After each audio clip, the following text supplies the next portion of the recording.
Shackleton, the director of the Zodiac Killer Project. Charlie, how are you today? Good, thank you. It's actually my birthday. Happy birthday! Thank you very much. Well, I hope my gift to you is questions you enjoy answering. There you go. What more could I ask for?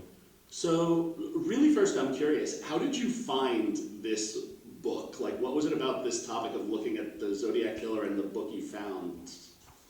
Well, it wasn't my first Zodiac Killer book, I will say that. I had read many of them before I stumbled upon this one. I think the first being the most famous one, the one that was the inspiration for the David Fincher film. And I think, I mean, I'd always been kind of fascinated by the case, so I was interested to read about it, but also, because it's obviously unsolved, I was fascinated by how each account of it could present the same events, but with a completely different conclusion. And so then when I read Lyndon Lafferty's book about the case, not only was I interested in it as a whole new version of the story that I hadn't read before, but also more than any of the others I'd read, it felt so kind of cinematic. Like its story and the way that Lyndon pursued his suspect in the case felt to me kind of torn out of, film true crime. And so more than anything else I'd read, it kind of tipped me over the edge into thinking like, maybe I could make a true crime documentary. And so after you had to stop working on the initial project, which I'm sure was heartbreaking, what was it about this that you couldn't let it go, that you're like, you know what, I'm going to move forward in this direction now and deconstruct the genre as a whole? I think, well, the mistake I'd made, or at least what any filmmaker will tell you is a mistake, was that I'd really done a lot of the kind of conceptualizing of the film. I'd really kind of worked the film out before I had the rights, which is number one thing not to do, because then I was left with basically this whole like quite developed idea for a film that I could never make. And it's not the first time that I've had a project fall through halfway. So I imagined I would just spend a month kind of, grieving it and then move on and do something else. But I think because I'd really conceptualized the project, that didn't happen. And instead I found myself just, socially with friends kind of describing at length these sequences that I'd imagined shooting for the movie and like exactly how each narrative twist and turn was going to play out. And at a certain point, like that itself seemed potentially like an interesting subject for a film, that frustration of a creative project that can never actually be realized.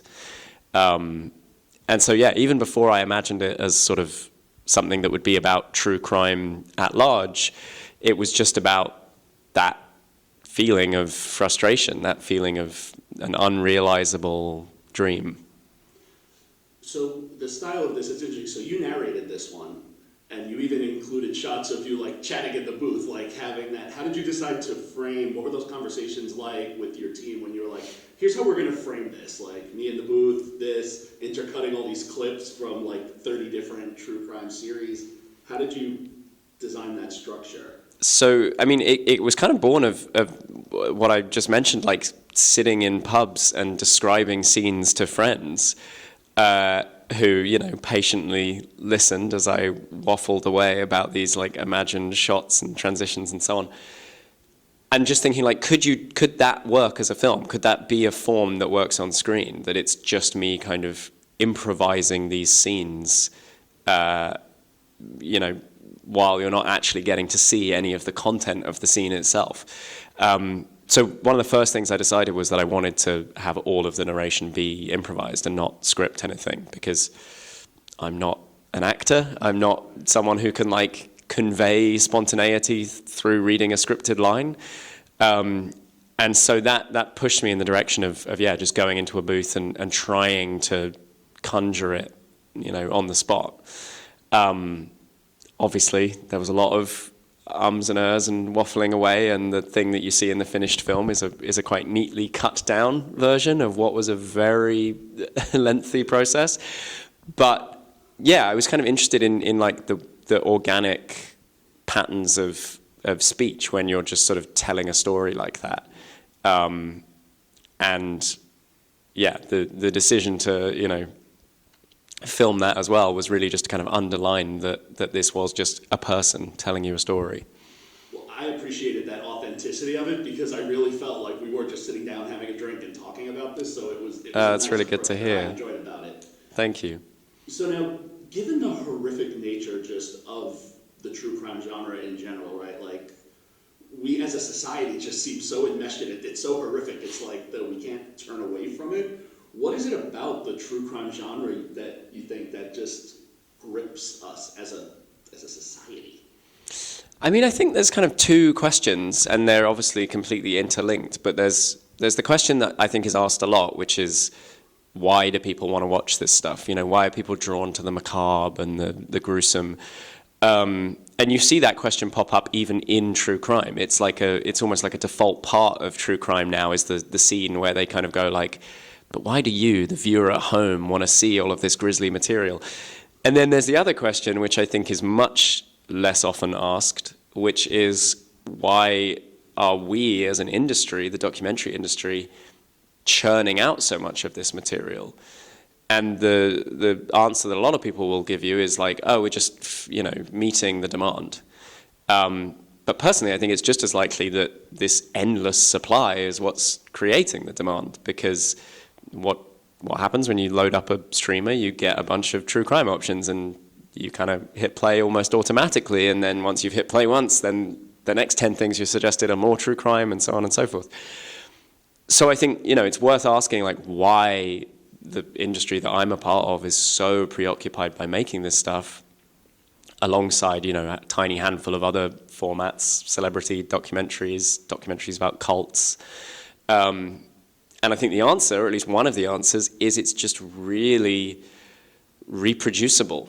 It's a format that is really reliable. You can take almost any real-life crime, of which there are obviously an almost infinite supply, and put it through this formula and turn out a 3-part, 4-part, 6-part series pretty efficiently and at pretty low cost. And obviously, if you're doing it as a podcast, at even lower cost and even more reproducibly. So I think, apart from anything else, it's just an easy structure for content.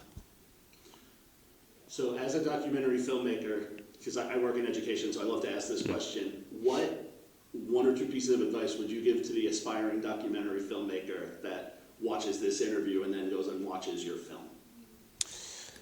I think that, for me, I would say the biggest realization of the 10 years that I've been working in documentary, and the thing maybe I wish that I'd known earlier, was quite how little can be a film. I think it's really tempting when you're starting out to think like, oh, if I'm going to make a film, if I'm going to make a documentary, it needs to be about something significant. It needs to be about something really worthy or really momentous. And I think that's why you see a lot of student documentaries that are about these massive topics that someone who's just starting out as a filmmaker isn't necessarily equipped to grapple with. And instead, I think what I've realized, and you can kind of see that even in this film, is that actually something quite small can be a really interesting subject for a documentary. And you can kind of trust that from something small, big ideas might emerge. What is basically the idea of this film? It's me being a bit frustrated that I can't make another film. Now, to a lot of people, that's just like a gripe that you might whinge about in the pub for an hour. But there's no reason that can't be a film in and of itself, or something even smaller. So I would say, yeah, go small, think about things that are interesting to you, even just as an anecdote, and then maybe there's a film in that. And the last question I'll ask, because I know I have to let you go, what is it that you're hoping people take away from the film after they watch it? I hope that, I suppose the thing I hear a lot that I'm very glad to hear is that it lingers with people long enough that then when they watch more true crime, it's kind of at the back of their mind, niggling at them, and every little time, every time they then see one of these tropes crop up in a true crime show or film, I'm there as a little yapping voice in the back of their head critiquing it. So that's lovely to hear, and I hope that's not too annoying for people. Well, thank you so much. Best of luck with the film, and enjoy the rest of the festival. Thank you so much. You too.